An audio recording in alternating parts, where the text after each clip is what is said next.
जातीय जनगणना पर भाजपा सरकार को लेकर अपनी प्रतिक्रिया जारी करते हुए राजस्थान के पूर्व उप मुख्यमंत्री और कांग्रेस के महासचिव सचिन पायलट ने एक बार फिर से बड़ा बयान दिया। सचिन पायलट ने इसका पूरा क्रेडिट राहुल गांधी को दिया है। राहुल गांधी की तारीफ में जमकर पोल बांधते हुए सचिन पायलट ने केंद्र सरकार की मोदी सरकार की जातीय जनगणना कराने के ऐलान पर खुलकर अपनी विचारें रखी। केंद्र की नरेंद्र मोदी सरकार ने देश में जातिगत जनगणना करवाने का ऐलान किया है। केंद्र सरकार के इस ऐलान के बाद क्रेडिट लेने की होड़ मची गई है। एक और कांग्रेस जातिगत जनगणना के ऐलान का पूरा श्रेय राहुल गांधी को दे रही है, तो दूसरी ओर भाजपा इस दावे को नकार रही है। अब कांग्रेस नेता सचिन पायलट भी इस मामले में कूद बैठे। उन्होंने गुरुवार को दावा किया कि जातिगत गणना को लेकर सरकार का निर्णय राहुल गांधी के दबाव का नतीजा है। उन्होंने ये भी कहा कि देश ने देख लिया है कि जब कांग्रेस और नेता प्रतिपक्ष कोई फैसला ठान लेते हैं तो केंद्र सरकार को झुकना ही पड़ता है।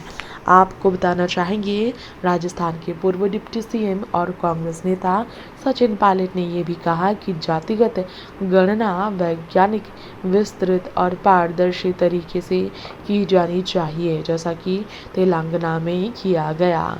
इसके अलावा सचिन पायलट ने यह भी कहा कि जातिगत गणना को सतही ढंग से नहीं किया जाना चाहिए।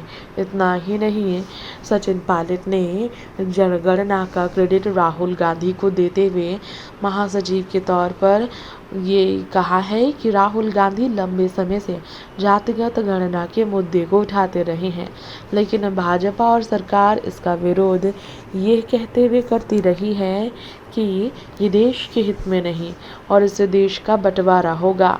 अब आखिरकार राहुल गांधी और कांग्रेस के दबाव के कारण अचानक सरकार ने ये फैसला लिया और उन्होंने कहा कि पूरा देश गवाह है कि जब कांग्रेस और राहुल गांधी कुछ ठान लेते हैं तो सरकार को ये करना ही पड़ता है।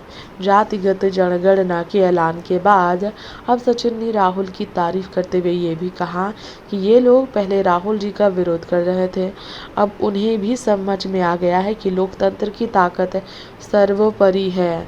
गुरुवार को ही कांग्रेस ने आरोप लगाया कि प्रधानमंत्री नरेंद्र मोदी हेडलाइन देने के मास्टर है, लेकिन डेडलाइन नहीं देते हैं। सरकार के जातिगत गणना के फैसले को पहलगाम आतंकवादी हमले के बाद पाकिस्तान पर सख्त कार्रवाई की मांगों से ध्यान भटकाने की रणनीति भी करार दिया गया है। कांग्रेस की ओर से आगामी जनगणना में जाति संबंधी आंकड़े भी एकत्र किए जाएंगे, ये घोषणा केंद्र सरकार ने की। ये आज़ादी के बाद पहली बार होगा जब गणना में जाति का विवरण शामिल किया जाएगा।